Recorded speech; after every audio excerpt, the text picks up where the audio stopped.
Assalamualaikum warahmatullahi wabarakatuh. Teman-teman, pada zaman Rasulullah saat masih hidup, ada sahabat yang bernama Salabah. Hidupnya sangat miskin dan kekurangan. Namun Salabah terkenal sebagai orang yang taat mengerjakan sholat berjamaah bersama Rasulullah serta sahabat lainnya. Setelah sholat berjamaah di masjid, siang itu Rasulullah menghampiri Salabah yang tergesa-gesa hendak pulang tanpa membaca wirid dan berdoa terlebih dahulu.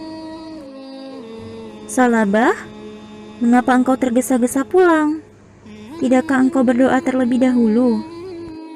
Kemudian Salabah menghentikan langkahnya dan berterus terang kepada Rasulullah. "Wahai Rasulullah, kami hanya memiliki sepasang pakaian untuk sholat. Dan saat ini istriku belum melaksanakan sholat karena menunggu pakaian yang aku kenakan ini. Kami sangat miskin ya Rasulullah. Jika engkau berkenan, doakanlah kami agar Allah menghilangkan semua kemiskinan kami dan memberi rezeki yang banyak." Rasulullah tersenyum mendengar penuturan Salabah. Lalu beliau berkata, "Salabah sahabatku, engkau dapat mensyukuri hartamu yang sedikit. Itu lebih baik daripada engkau bergelimang harta tetapi engkau menjadi manusia yang kufur." Nasihat Rasulullah itu sedikit menghibur hati Salabah, karena sesungguhnya yang ada dalam benaknya adalah ia sudah bosan menjalani hidup yang serba kekurangan. Satu-satunya cara agar cepat menjadi kaya adalah memohon doa kepada Rasulullah, karena doa Nabi pasti didengar Allah Subhanahu wa Ta'ala. Keesokan harinya ia kembali menemui Rasulullah dan memohon beliau mau mendoakannya agar menjadi orang kaya. Setelah 3 kalinya Salabah memohon, akhirnya Rasulullah tidak bisa menolak keinginan Salabah. Beliau menengadahkan tangannya ke langit dan berdoa, "Ya Allah, limpahkanlah rezekimu kepada Salabah." Kemudian Rasulullah memberikan kambing betina yang sedang bunting kepada Salabah. "Peliharalah kambing ini baik-baik," pesan Rasulullah. Salabah pun pulang membawa kambing pemberian Rasulullah dengan hati yang berbunga-bunga. "Dengan modal kambing serta doa Rasulullah, aku yakin aku akan menjadi orang yang kaya raya."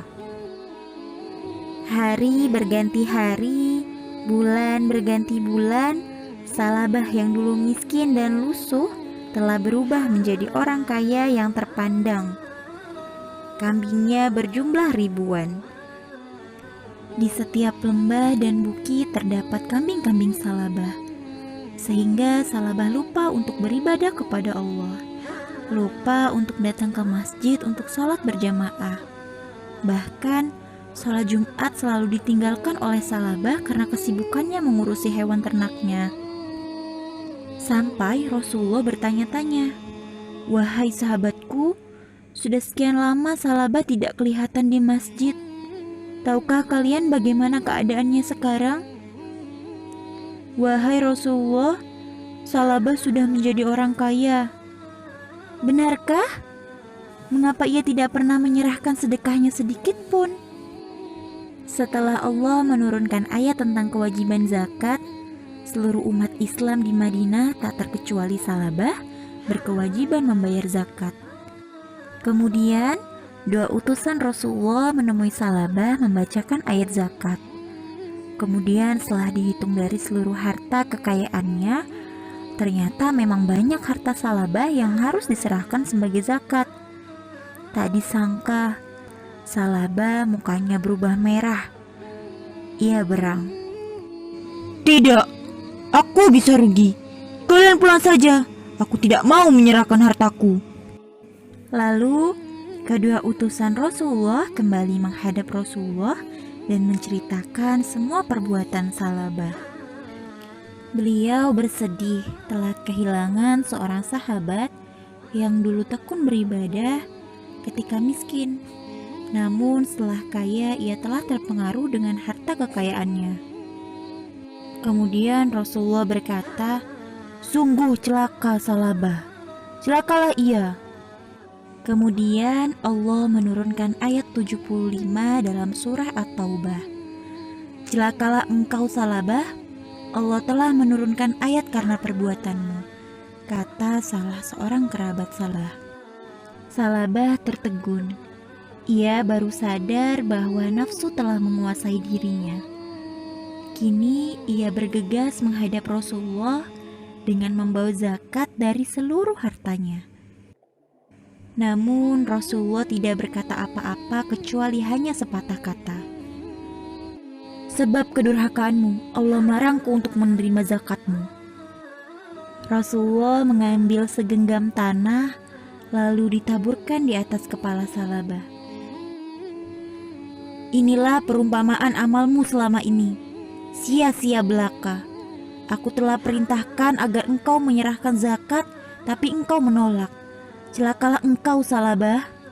Salabah berjalan lunglai kembali ke rumahnya. Hari-hari dalam hidupnya hanya dipenuhi dengan penyesalan yang tiada arti. Sampai suatu hari terdengar kabar Rasulullah telah wafat. Ia pun semakin bersedih karena zakatnya tidak diterima oleh Rasulullah hingga beliau wafat. Zakatnya pun ternyata juga ditolak oleh Khalifah Abu Bakar, Umar bin Khattab, dan Utsman bin Affan. Para khalifah tidak mau menerima zakat Salabah karena Rasulullah juga tidak menerima zakatnya. Demikian seterusnya sampai Salabah meninggal dunia dan seluruh hewan peliharaannya juga ikut mati. Teman-teman, demikianlah kisah Salabah. Allah sangat murka kepada orang yang berakhlak tercela. Teman-teman, Salabah adalah orang yang melupakan janjinya. Ketika diuji dengan hewan ternak yang banyak, Salabah lupa mengerjakan sholat berjamaah di masjid bersama Rasulullah. Bahkan lupa mengerjakan sholat Jumat karena kesibukannya mengurus hewan ternak. Selain melupakan janjinya, Salabah juga enggan membayar zakat.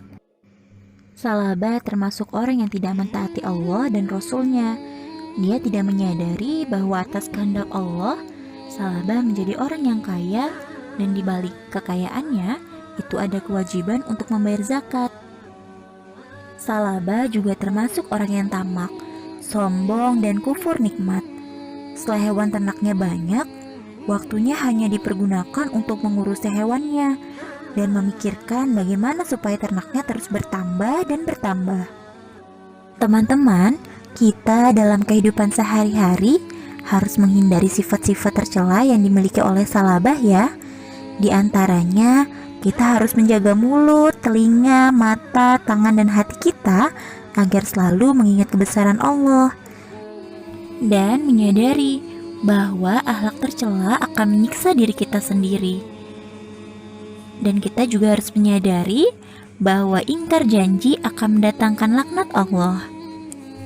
Dalam Quran Surah Al-Isra ayat 7, Allah berfirman, "Jika kamu berbuat baik, berarti kamu berbuat baik bagi dirimu sendiri.